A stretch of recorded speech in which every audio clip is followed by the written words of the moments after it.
Hello, so I'm actually in Birkdale Dunes for a short or two in an area that I really love to run in usually. It's actually a bit more crowded on a Sunday, the weekend, so it's not quite the same. But I do seem to have found a little bit of solitude and solace, which suits me better after actually walking around. It's not the most friendly time this Sunday morning in Southport, I would say. When people get close, the edginess of people, and I could mention which particular accents tend to coincide. I'll leave that for now. That the more uncomfortable you get, the more edgy they get, the more tension-inducing,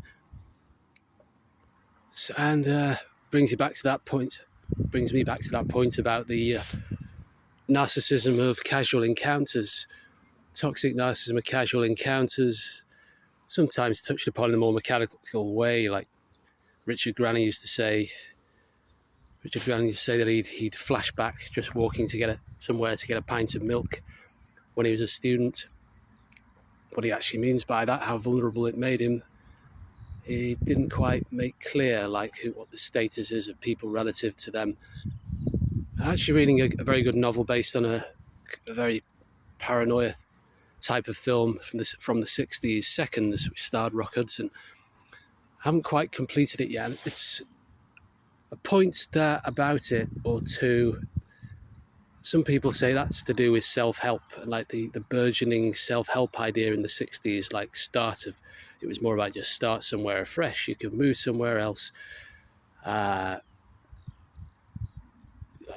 even have the liberty to do that. But people actually, or not, you even don't have the liberty to do that. But at one point raised it, I didn't expect to be a main point, is there's a doctor in it who says he doesn't think people should even be allowed to move to another place, that the country is already socialist but in a disordered way.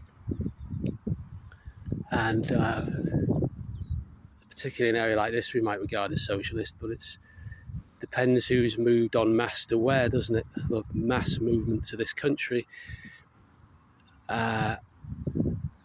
Unless you very thoroughly brainwash the entire population, they're going to have very different cultures and temperaments.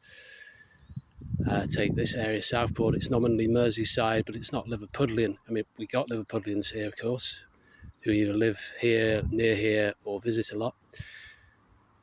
And there's a degree of clannishness. I mean, I've also lived a bit down south, and you notice that probably not as tense in certain places and not as many dangerous dogs, and yeah, it's probably posher, maybe a bit superficial sometimes, even a bit mean and unfriendly, but that's just it. Things differ from place to place in what's supposedly an old country like England, even a free country.